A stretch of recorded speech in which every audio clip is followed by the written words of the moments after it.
Ladies and gentlemen, boys and girls, children of all ages, welcome back to our big match preview. Of course, West Ham travel to the Etihad Stadium on Sunday in front of the cameras.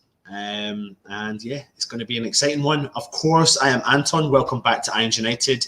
And tonight we are joined by Matt. Matt, how you doing, my friend? Not bad. Same old yourself? Yeah, good, mate. Been an interesting... Well, it's always an interesting week being a West Ham fan, isn't it, just now? When's it not? I'd love to have a week of just nothing. It would be like amazing. Would it be a West Ham fan if we did have that? Would it? I mean, would we be sitting it there wouldn't be normal, but it'd be nice. Just for once.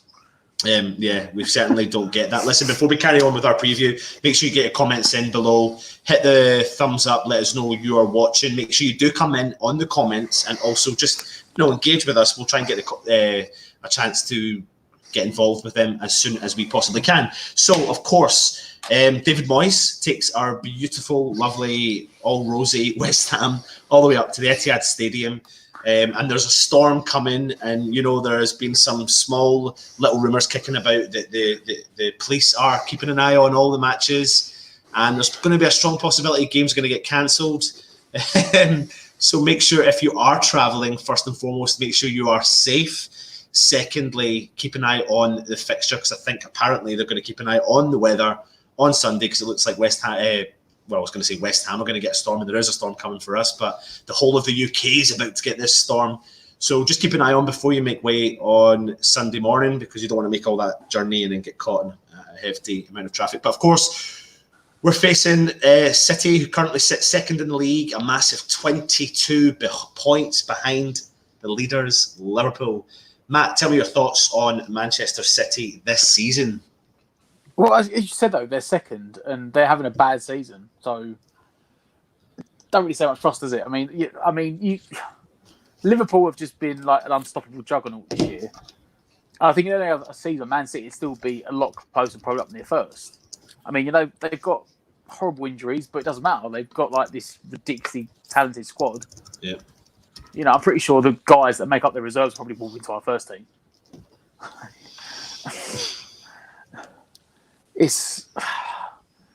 They've had ups and downs. They've had defensive struggles, but I mean, Laporte's back now, so that should be their defensive struggles over. They've got injuries up front, but then again, they can just rotate other guys in. It's hard being a Man City fan, isn't it? I mean, they're having the worst run in a couple of years, and they're still second. Like, it is a tough gig, mate. With the news that Sterling is missing, though, how much do you think that will impact City? I mean, I think today they announced that potentially he'll be missing for a couple of weeks, but the main thing is he's going to be. We don't know if an injury upon a player, but he's going to be missing for the West Ham game. How much will that impact him? I mean, I don't wish an injury on a player, but if there's one player that was missing, it's good that he's Sterling, because he always turns up against us. I still have nightmares of him. Was it last season when he ran Masuaku Raggi for 45 minutes? Oh, mate. But even then, I mean, I think Sane and Sterling are both out, but that just means that like Mahrez and Bernardo Silva are coming. They're not exactly slacking in the options of guys to rotate round them. It's funny you mentioned Mahrez. Actually, he can provide a creative spark from the wing, of course. Now, for someone that's not starting every single game, do you know he's actually been involved in 14 of the Premier League goals this season, despite not being a regular starter for Man City. So, maybe he's going to take this opportunity to let Guardiola know, like, this is what you're missing. What do we think of Mahrez? Well, don't forget, I mean, it was pretty much part of a three-man team that carried Leicester to the title. It was him, Kante, and Vardy, and he's sitting on the bench, but he's still a £65 million player. Yeah. So you'd expect him to be able to come in straight away and do things. Like I said, Man City's reserve team will probably still beat our first team. Yeah, of course. And it'd still be like probably 4-0. Like, Mahrez is a quality player. Man City spend a lot of money, but they don't pay these massive transfer fees. I think it's 65 million, which in the context of Champions League teams, especially teams up top in England, 65 million isn't that big. And that's their record signing. They've got a load of £40 million players, but they don't spend a lot of money. So the fact he's sitting on the bench, he's probably frustrated, and it's probably a great opportunity for him to come in against us and run us ragged. Hopefully he doesn't. Hopefully he have one of his off days, because he can be a bit mercurial and moody. And if he's in the mood, then he's unplayable, and if he's not, he can sort of drift in and out of games. You've got to pray that he's in a bad game, Mahrez, but if he's on form... But I've just mentioned to you there, though, like for the first, he's not starting games left, right and centre, but he's been directly involved with 14 goals, scoring 7 goals and recording 7 assists this season. So it's a decent replacement. Yeah, I mean, I wish we had someone like that would come off the bench. I mean, he, as I said, he was a quality player. He is a quality player. I mean, he was snapped up for, I think, 500 grand by Leicester. And that season they won the league, he was almost unplayable. I mean, even that he tore Man City apart that year and ended up waiting 18 months, 2 years to buy him off them. He should, and to be honest, he should be starting most games. But when you've got Sterling in the form that he's in, it's an option. And I suppose with Man City playing 60, 70 games a year, you need to have 2 full-strength teams. Yeah. So it might not be that he's playing every game, but he's probably come in for a couple of games and then he'll be out for a few games and come back in again. Yeah. So like now, Sterling's out for a few weeks. He can come back in for a few games again. Probably get a couple of goals, a couple of assists, and then Sterling can come back in and let him. It keeps everyone fresh. That's the thing. When you've got that many players, so he can come in, blitz a few games, and he will get goals and assists because he's good enough to do it. Yeah. You've got to look at these stats. Probably don't read that nice, but with Man City scoring 65 goals so far compared to Liverpool's 60, conceding 29. Compared to Liverpool's 15, already exceeding last year's total of goals conceded, which was 23. What do you think has been the problem for Manchester City defensively this season? You've mentioned some players. Well, I mean, first of all, they lost Company. Yeah. Company left. And, all right, he wasn't a starter last year, but, I mean, at the back end of the season, when they have that tight running with Liverpool, he played a lot of games. He played alongside Laporte. And as the club captain, it wasn't just what he done on the pitch, it's what he did off it. Yeah. So they lost him, never replaced him. And the guy is stupidly intelligent as well. I think he's got like a master's degree. I can't remember what he's got a degree in. So he was a massive guy to lose. And then they lost Laporte. And all of a sudden, you were looking at the backup centre-backs, which were John Stones and Otamendi. And Otamendi was so poor that they were playing Fernandinho as an auxiliary centre-back, and you could get out their back four. Because the fullbacks can defend, but they're not expected to defend. They're expected to go forward. Man City's thing is you've got two centre-backs, a holding midfielder, which makes a back three, and then your fullbacks bomb on and they go attacking. But when you had John Stones, he's got all the potential in the world, but he's got like a West Ham player written all over him, because at any point he'll have absolute mare and like play some centre forward in one-on-one and concede. Yeah. Otamendi is a shambles and a shot of his former self. But as soon as the Ports come back in, they've started to pick up results again because defence is slightly sorted. But he's been killer for them this season. He's been a massive miss, which has let Liverpool get this massive lead. But like I said, they conceded more goals already than they did last year. And because you can get at them. Yeah. Do you think then... another thing to think about and take into consideration is, on top of the fact that they're in the Premier League, maybe they've given up on the Championship. I don't know. I'm not saying they've given up the Championship, but top four is a priority. They're still in the Champions League. They've got Real Madrid coming up, and then they're in the 2 domestic cups on top of that. Is that something that can play into the hands of West Ham, or is that something that Guardiola can cope with just now? Let's be honest. Aguero is massively on form. A lot of people were saying previously, and I think Guardiola had mentioned that this time last year that they were known as the unplayable team. But there is that sign, there's always those. You've just got to look through their squad, Matt. Like we said, we've brought Mahrez off the bench, but look at De Bruyne. He's capable of. Oh, he's unplayable. If he turns up, it doesn't matter what team in the world turns up and plays. If he turns up, they will win. Yeah, absolutely. He's just like the sharpest carving knife you possibly can imagine. You just cut through that beef, he just slices open defences, and that's probably where we'll come on to West Ham in a minute. But the biggest probably concern I've got when it comes to West Ham, are City struggling? Do you think they're struggling? They've not been as formidable as they were last year, but as I said, they've had defensive issues, and that's caused a lot of their problems. That being said, Liverpool have been so fast. I mean, don't forget, Liverpool have only dropped 2 points this year.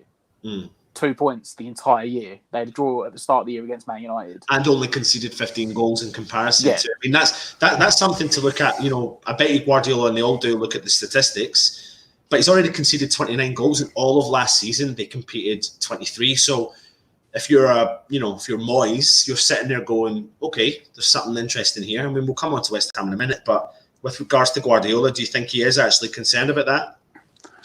I'll be honest. I think yes and no, because he's a perfectionist and he drills his team, and he won't accept the level of ability they've given in defence, and he won't accept the mistakes they're making. But at the same time, he wants his teams to play, and he understands that mistakes. If you're playing out from the back, occasionally these mistakes are going to happen. Like, yeah. If centre backs were amazing as passes as he wants, then we'd be playing centre back, then we'd play midfield. You know, so he does have a sense of that. He knows it can happen, but he doesn't want it to happen. He doesn't accept it. He has extremely high standards. Yeah. So, but again, I think they needed to buy centre back in the summer. When Company left, I don't think they replaced him, and I was entirely surprised they didn't buy a centre back in January. Like, I thought for them that would have been a nailed on thing of. Because I think Otamendi will be gone in the summer. And then that will leave them down to... I think they've got a kid called Garcia that's played a few games at centre-back from the academy. And if Otamendi goes in summer, you've got a kid and you've got John Stones from the pool. Yeah, of course. They need a centre-back. Whether he'll get it go again, I don't know. I think he admitted after the Tottenham game last week they lost 2-0. I think he said that's their Premier League over. He already knows. It's at a point now where Liverpool would have to have West Ham form to not win the title. You know, but they have. You know, Man City have overturned a large deficit in points previously. But again, we're going to move on from this in a minute. But what makes this year different? It's Liverpool. To be fair, I mean, I said losing Laporte at the start of the year for so many months was killer. That did kill them because it was middle of the season. You couldn't bring anyone in. He was basically spent the half a season rotating around John Stones, Otamendi, and Fernandinho. He actually started playing Fernandinho as one of the two centre backs because the other two were just making mistake after mistake. Yeah. He's had issues at left back. Benjamin Mendy doesn't seem to be finding form or fitness. He could be in though. He could be in for this weekend's game. He's going to have to be in because they haven't got anyone else. Yeah. Zinchenko got sent off last week at Tottenham. But isn't it funny though? Isn't it funny when you think about Mendy, who's not finding fitness and form, but when he first came to the club, he was like Europe's top next. Yeah, he had a really serious injury. He had a really serious injury, but even I suppose it's an interesting one. But we're talking about top level players here. But anyway, listen. What were you going to say? I say he's going to have to play because they've sold Angelino. They brought him back in the summer after he'd done well over in Holland. Didn't really get that much of a run of games as a left back, and they've done a loan to buy now to Germany. So Mendy will have to play. Otherwise, they'll have to play, I don't know, Laporte at left back. Don't forget, Zinchenko was never a left back, and he's become the first choice because of injuries to Company. So again, they've had problems at left back, problems at centre back. So you can get at Man City's defence if you can be strong enough defensively yourself. There is a chance to get at them if you've got the pace to hit them on the counter because they like playing high up the pitch. Yeah. Listen, let's get on to West Ham. We've done enough chat about Manchester City. On the week that we've brought back Kevin Nolan, do you think that'll give any of the players a pick-up, a G-up, anything at all? I don't know if you've seen this. There's a video floating around on Twitter, and I think Carlton Cole, I don't know how long ago it was, and Kevin Nolan done an interview with, I believe it's Joe Sport.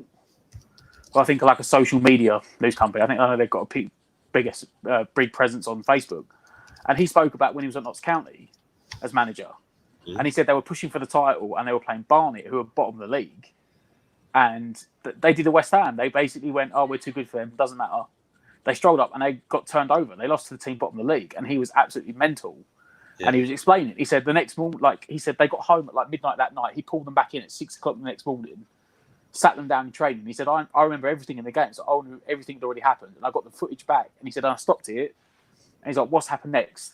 and said they all started shrinking in their seats because he was so angry. And he had his pointer out and he was like, you, watch the screen. And he highlighted everyone and went through all their errors and he was fuming. He sent them back at training. And I think that's something you need. Yeah. Like, people forget he was a great captain. Like, don't forget, he come in. He didn't have to come in. Newcastle got promoted when he come back. He come back down to the Championship to play with us. Mm-hmm. And he was a prolific scorer as a centre mid. And he was a perfectionist. I mean, all right, he had every Christmas off because he didn't like playing Boxing Day. But always found a way to get booked to miss Boxing Day. But he was a winner. And he is one of those. He's a natural born winner. And he's a leader. And you could see it around him. Like, you know, players played off him that you shouldn't have played as well as they were. And he'd always get the best out of them. Yeah. It hasn't worked out for him as a manager yet. But if he can bring in that mentality he had as captain himself in the West Ham dressing room, hopefully he can rub off on some of the players. Hopefully he can get, as Noble said, get around the centre forwards and the midfielders, trying to get them scoring more goals. Yeah. But his mentality for perfection and desire to win is something we desperately need. Yeah, absolutely. And there's always been a chat about trying to bring a lot of the ex-pros back in. And I think previously myself and Alf had done a video and we'd spoken about some of the managers potentially if West Ham go down who we'd like to bring in. And Nolan was mentioned quite a lot in the chat group and we actually discussed Nolan as well. And, you know, it's all chat about us going down and stuff like that. And it's not looking great, especially depending on the next couple of results. But a couple of players to talk about are Anderson. I mean, it looks like he's potentially going to face a late fitness test. Where are you at if he is fit? Where are you at with players? We'll come on to other players in particular, but are you at the stage where you think we should be protecting the player, or do you think we can really afford to protect players just now? I'll be honest. I know we've got this massive run of games coming up, but I'm writing off the first two games. I think Liverpool and Man City are that far and above anyone else. The Liverpool game is an entire write-off. Liverpool at home, you've got zero chance of anything. Man City, we don't do too badly at, but Anderson, I wouldn't risk him. But Matt, you know, it's funny. I'm sorry, I'm just going to pick apart what you just said, but you know, you're just pretty much done with the Liverpool game. Yeah. And I'm not disagreeing with you at all. But when you talk about City, there's an element of, you know, we do all right. I think we can nick a point off City, but at the same time, for me, I wouldn't sacrifice a point against Man City because don't forget, I mean, after that, we've got Arsenal can be got at, Chelsea can be got at, Tottenham can be got at. I'm more worried about playing Southampton than I are Chelsea, Arsenal, and Tottenham, in fairness at the moment, because Southampton are in good form. But would I sacrifice Anderson? For me, even if Anderson has his fitness test and he passes it, I'd put him on the bench. Yeah. I'd give him 20 minutes at the end if it's a viable option. I mean, if we're 3-0 down, 20 minutes to go, there's no point.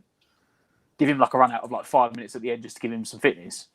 So do you think then we can afford to do that because we've brought in the likes of Jared Bowen, who is probably likely to make his debut on Sunday live in front of the cameras? You know, we always talk about these players that we need to come back in to give West Ham a boost. And sometimes, you know, when they're in a relegation dogfight, you've got a new signing that can jump up and can make that push and can really drive the team forward. Does that really, you know, does Moyes look at that and think, I can afford to lose or keep Anderson on the bench because I can try or I'll throw Bowen in at the deep end? I mean, is he throwing Bowen in at the deep end? Surely. I mean, we didn't spend 25 million on a centre forward in January to sit him on the bench. But as you said, I think for me, if we didn't have Bowen, and I think if Antonio wasn't fit, then he would chuck Anderson back in. But I think with the two of them fit, and we only play with you've got that's your pace options on the wing anyway. So then it means that if you need to, because don't forget, and by 60, 70 minutes, Antonio will be dead. And you'll need someone to come on. So here we go then. Let's while we're talking about that, you know, a bit of chat. Bowen, Antonio, Haller. Do we look at dropping Haller? I mean, first and foremost, would you rest them for this particular game? I would play all three of them. So you're looking at playing Bowen, Antonio, and Haller. Yeah. And who are you dropping in for the? Who are you dropping in this game? And where are you playing who? And who's playing where? Drop Noble. Really? Yeah. Okay. Because I don't think he'll have the legs to run against Man City's midfield. Okay. I would rather have Noble on the bench, and then if with half an hour, 20 minutes to go, we are actually in the game, you could bring him on to shore it up. I'd move Snoddy into midfield 3. Yeah. Because you're going to need legs in that midfield. That's the one thing I'll say against Man City, because you'll be running your ass off for 90 minutes, and Noble can't do it. Yeah. But I tell you what, though, what you suggest is that if Anderson does make the bench and Noble does make the bench, our depth on the bench is looking a little bit better. And, bringing a Noble off the bench to shut up shop or cause problems the last 20 minutes, same with Anderson, is a lot better looking than when we played on. We had, 5 defenders sitting there a couple of weeks ago. Well, that's the joy of bringing in a couple of players in January, and then some of the injuries are starting to lighten up. Yeah. Because I know we didn't have, it was weird, because we didn't have, a massive injury. It's not like Newcastle, where they got, 8 first-team players injured. But it was all it was all, our pacey attackers. Mm-hmm. And it left us with nothing, I think there was a game that we had, Lanzini on one wing and Snodgrass on the other, and you're like, there's no pace going forward. Yeah. So there's loads of players we're talking about here, but something else to consider is Lanzini was dropped for the Brighton game, came in off the bench. Is that do you think Moyes works in a similar manner to the way the board does, in particular, where they say, you called for it, I listened, it didn't work, look what happened, and I'm bringing him back? Can you see that Lanzini will be brought back for this game, or do you still think he'll be dropped? I think he'll be dropped. But I think Moyes, especially after the Brighton game, I think Moyes came in and thought, they haven't got a bad squad, I've just got to, mix it around a bit and sort out the defence. Yeah. I think he's now had this month, so it hasn't really been a month he's been here, 5 weeks. But he's had that time now to assess it and go, these guys aren't doing it. He can't afford it. He knows at the point now that he can't afford Lanzini to struggle around the pitch for 90 minutes and not get involved, not make a run. Yeah. Which is what I believe he got dropped against Brighton, because he was like, I can't afford to have him. I can't afford to carry players. Mm-hmm. Which you can't. In a relegation battle, you can't. And even some moan about Anderson, but Anderson still runs. He still tracks back, he still gets forward. Lanzini's not been doing it. Absolutely. Which is... Something I want to do, though, is discuss again the forward line, because I never asked my own opinion about it, and I think that Haller needs to probably be rested. I think this is probably a good game for him to be rested, and what I would like to see is a bit of a partnership maybe building up between Bowen and Antonio. And what I like about the idea about Haller being rested is fresh legs coming off the bench in replacement of Antonio, and putting him and Bowen up top to see what happens in the last 20 minutes or so. So I see the kind of two little strong, clever, attacking players of Jared Bowen and Antonio starting up top themselves, with, because an interesting point I'm about to make here about the defence is, and I've been going on about it for years, I mean, can you see, or is it just the fact that West Ham fans are crying out for some changes in defence? But do you think Moyes will do it? Because, an interesting point I want to bring to you is, on the 3rd of December in 2017, if you remember rightly, Declan Rice played as a centre-half against Manchester City. Now, albeit West Ham got beat 2-1, but that game was also known as the game in theory that he kept Aguero in his back pocket. I can't think of another opportunity or boosting chance West Ham are going to get with some of the new signings that we've got to actually bring him back into the central defence. Now, I'm not saying Moyes is going to do this, but this is what I'm calling out for. Because I think then Noble does have a place in the team to do the job that Rice was doing alongside Souček. I mean, what is your thinking on that? Do you think Moyes will have the balls to change up anything in the back four? Thing is, I'm sitting here hoping we go for 4-4-2 or 4-3-3.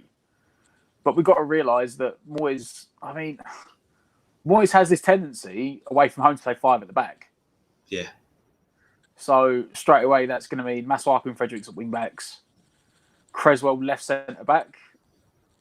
I mean, you could argue if we're going to play 5 in midfield, then there's argument that you can move Rice into the back 3. And you said that we do need someone to sit there and shore it up, because, in all fairness, I don't think, apart from sort of the iffy mistake against Brighton, Ogbonna's been actually reliable this year, whereas Balbuena and Diop have sort of... Nobody's been reliable this year in the defence, mate. Come on. I know, he's the best of a bad bunch. Yeah. Well, he's I said, apart from that mistake, he's not really made mistakes. To be fair, normally I worry about Ogbonna because I think, he's going to do this or this, and he hasn't really had a bad game this year. Whereas Diop and Balbuena, you can literally say, they've done this, they've done that, they've done that. So maybe it is time to drop them both out and put Declan Rice in, or I can see him doing it, or I can see him. It's Dave. You never know. It seems to be Dave Moyes. He seems like at the back, which I really don't like. I'll be honest. Yeah, of course. Let's get on to starting 11s. Make sure you get your comments in. Let us know who you would like to see start. Also, let us know what you think on what we've said about some of the players. Would you drop Sebastian Haller? Get your comments in. Let us know, would you drop him? And if you would, who would you like to replace him? What's your thoughts on Declan Rice even stepping back into the central defence? Who, if that was to happen, who would you play in the middle of the park? What formation would you play against Man City at the Etihad? Because, of course, West Ham are desperate for points. And Matt, every point are counting. And I know you're saying you're kind of wiping out the next 2 games. But for me personally, and I'm not saying you're being a negative guy when it comes to that. Technically, you are. But I just think every point counts right now. And unless we start getting points on that board, if we just rely on not getting anything over the next 2 games and teams above us get some results, there's a gap opening up. We're already a point there. And that gap could be 5 points or even more, 7 points, depends on what happens. But when it comes to the starting 11, are we going on a formation of 4-4-2? The home game against Brighton was sort of like a 4-3-3. And I was basing off of that, but I've no idea. The thing is, he's played 4-4-2, and he's played the 5 at the back. Yeah. Let's go on 4-4-2. Yep. So we've got Fabianski at the back. Yep. Where are we going for the fullbacks? I'm going to say... Do you want Masuaku? I'm going to say Creswell and Fredericks. Right, yeah. I agree with you. I'm still disappointed over the Ngakia thing. Yeah. But it's not going to happen now, so we'll just put that one to the back burner. I think that's a little bit of mismanagement, in my opinion, but that's for another topic, for another conversation. So, yeah, I agree with you. Centre-half pairing? If we're going 4-4-2, Rice and Ogbonna. Yeah. So you think he's going to make that change? I think with Souček down the squad, he can make that change. I don't think before he literally had the option to. Yeah. I'm going to go for the ballsy change as well, because I think there's going to be a few more ballsy ones than that. But I think it has to be done, to be honest. And I think, okay, yeah, best of a bad bunch of Augie, but either way, all these centre-halves need someone beside them who can control that, who can read the game, and can control those players, because the amount of times they step out, Matt, out of position, all 3 of them, it really baffles me. I always thought Balbuena would be the one that would come in and read the game really well. I'm baffled at Diop's performances this year. I thought he would rise to the occasion. And yeah, like you said, it is best of a bad bunch, but I would like to see Rice drop back in. A lot of fans will probably come onto the comments and say, why are we going to lose our best player in the midfield? But look what's been happening all season, and it's not been working out. So maybe we need to freshen up something in the defence. So yeah, I'm going to go for the ballsy one. Midfield, I take it now that we've mentioned it, Souček's in the middle. Yeah. Yeah. I guess kind of has to be. It has to be Souček, and what I want to say for now is I think it'll be Noble. Yeah, I do think it will be Noble as well. And I keep saying to myself that he's playing every game right now, but I think there is a place for him. If Rice can step back into that position and cover the back central defence, you do feel a little bit more safer with Noble in front of you then, because you've got 2 decent, defensive player-minded players. I feel that Noble would feel a lot more comfortable. Souček can get his body to do a lot of the leg work, which is what we've been missing, and do a bit of the box-to-box. Because we're not going to lose out in that. Noble will protect Souček from if he wants to push forward or drop back. Out the wings. Snodgrass has to play. Yeah. Because he's the only one in any sort of form at the moment. Mm-hmm. And that leaves the left wing. I'm going to say either Fornals or Anderson, depending on if he's fit. Because I would have him on the bench, but I can see if he's fit, Moyes will chuck him straight back in. Yeah. You can't help but think, though, again, I don't know how many times I've said this throughout the season when players are coming back or we've signed players, but you're kind of licking your lips a little bit at the thought of Anderson supporting a potential top 2 with a new signing up there. You kind of you know, because we no ifs and buts about it. We've missed an Anderson type player, creative, fast thinking, and always my biggest concern is no one else can react to his forward, fast thinking ability. And bringing someone like Bowen in, who does look like he always likes to get into the box or challenge a lot on the wing and cut inside, can react really well with a player like Anderson, and can. It's funny, you would never think that he could potentially nurture an Anderson, considering he's coming from the Championship, but there's always that possibility. So if we're going with one of them, what we doing up top? I like what you said. I'm going to go Antonio and Bowen. Oh, you've changed your mind quite a bit now through this. Yeah. I think playing away at Man City, realistically, you're going to have to stick with 2 banks of 4 and try and hit on the counter. Yeah. So if you've got a back 4 and then Noble and Souček sitting in front of them, yeah, Anderson's on one wing, and then you need 2 guys that are going to run the channels up front. Yeah. And like you said, if you could bring on Haller to hold it up with 20 minutes to go.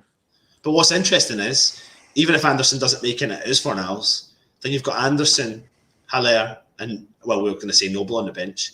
But what 2 good options to bring on, and what 2 good options to bring on and feel comfortable knowing you're bringing Haller on because he's going to get supported up top. So it's not going to be Antonio coming off, Haller coming on, sitting up top himself, because you've got someone like Bowen there who can support, who's used to that position. And I think that's where West Ham probably need to do it. And for me personally, it has to be Bowen and Antonio, because I think it's only fair that players that aren't performing, ain't doing well, are rested. I actually think Haller needs a rest. But I think it would do him the world of good to get 20 minutes at the end of the game or 30 minutes at the end of the game when Antonio needs to come off, and rely on him then to do it. You know, we can see where we're at in the game and start firing balls into the box and see, do you know what, on you go. You know, we've said all season when you need supported, so go and prove to the fan base that you can do the job that you were signed to do. Because in theory, having Anderson coming back and Bowen coming back is feeding the player, and something we've commented for so long, he needs to be fed. That could be the option. Well, I'll be interested to see Bowen up front with Haller. Yeah, I agree with you. Yeah, what would you do with Antonio? It depends on Anderson. Well, I think it depends on Anderson.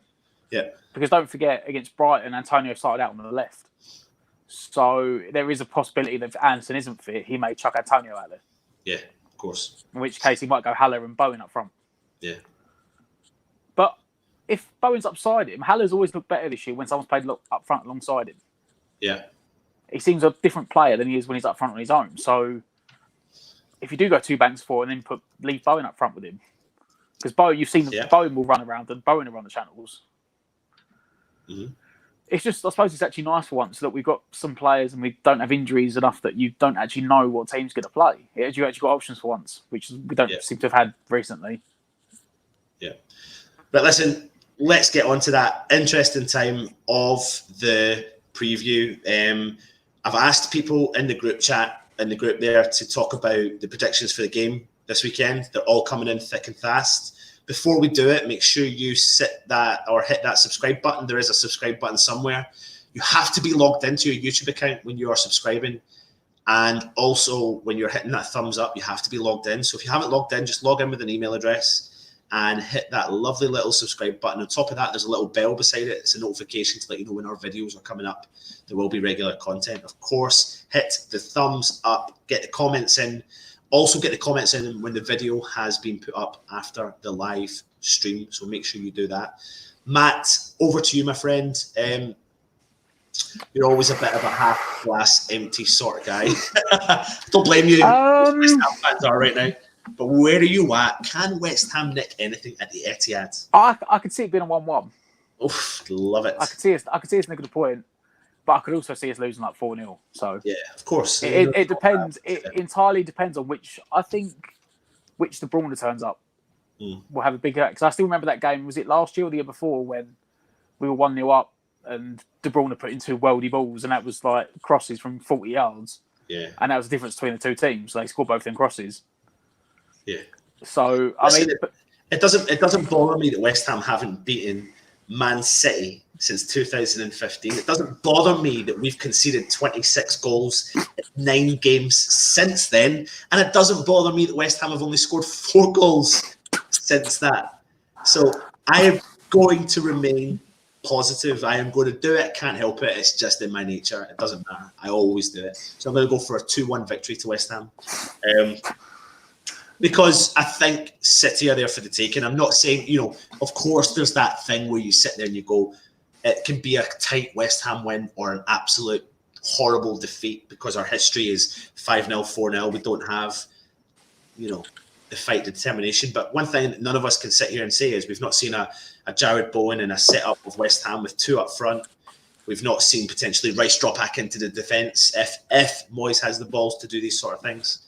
We see a side of Man City who are conceding goals within reason. They've already conceded 3 or 4 already more than they did last season with all the games amount to go. Their defence isn't looking as, tight-knit as what they have been. Be an interesting one, so I'll go for that one.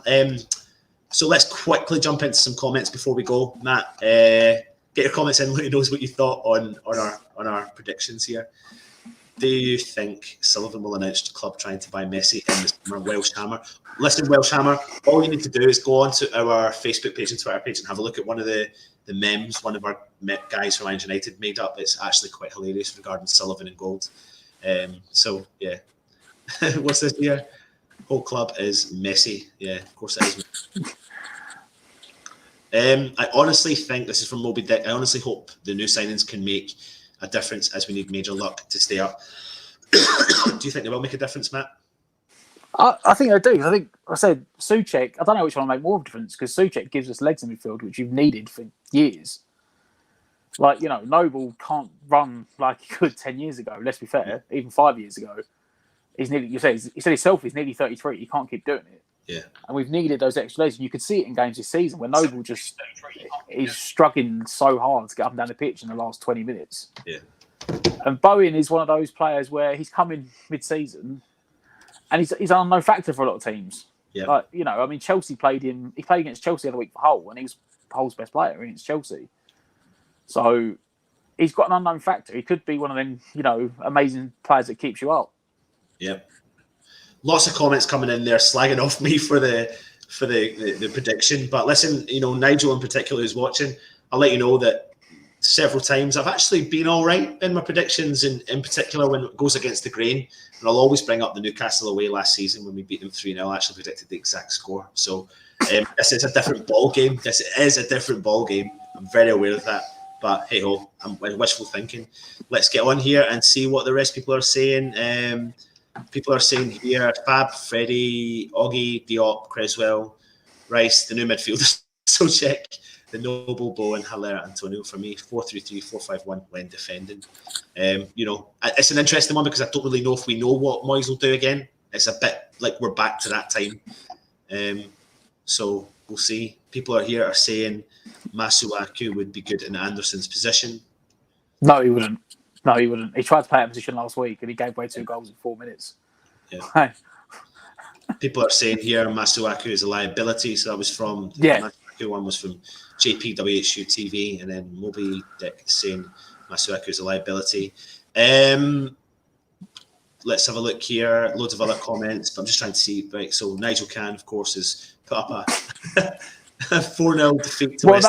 That is the easy money bet, isn't it? Because that's probably like the evens bet. Yeah. I think that's like our average score that you say. JP says 4-0 City. Lewis Malin is 2 each. I'm sure I saw someone say on Twitter earlier that West Ham to win 1-0 and Bowen to score is like 600 to 1.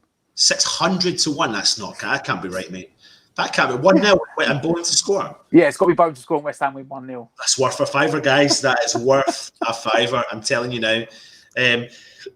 Only if Matt's information is correct. I saw it on Twitter, so I'll have to check it. But try and look it up. I'm sure it was on the Sky do their request a bet. Yeah. I'm sure someone done a request bet and said, what odds were you giving West Ham to win 1-0 and Bowen to score? And it was 600 to 1. Wow. Hammerwell 0-8-4-1, but wishful thinking would see 2-2. Of course, I am mad. And listen, that really rounds up our preview. There's nothing else really to talk about. All I am going to say to you is if you are going to the game on Sunday, please be safe because there is a storm coming. Let's hope that the weather isn't is going to be okay, and we do turn up, and we are the storm that is descending upon Manchester City, Storm, West Ham, Storm Irons, Storm Hammers, whatever you want to call it. Let's try and get our season back up and running. Let's try and get something back from that. Let's have a little bit of fight. Let's have a little bit of something that's going to give back to the fans to let us know, do you know what? We are going to fight for this position. It will be an interesting run-in with City, Liverpool, Tottenham, Arsenal, Man United, Chelsea, all to come. Sorry, but it's true. That is what's happening in the future. Matt, any last thing you want to say? I was going to say, anyone that gets up there, if the game does start, get behind him as always. Give him something to cheer about. Yep. Try and keep it positive. It's going to be a long game. You know that. Yep. It's going to be one of the games where we're going to have to accept that we're not going to be the possession team. You know, sometimes I know even at home we don't like it. We still sort of get a bit angsty when we're not in possession. But as long as they're being solid, be prepared for a slow, long game, and hopefully we can nick it on the counter. Of course. Listen, let's hope we can do what Matt has said. Thanks very much for tuning in tonight. He, of course, has been Matt right there. I've been Anton. We're Irons United. Make sure you subscribe. Come on, you Irons. Irons.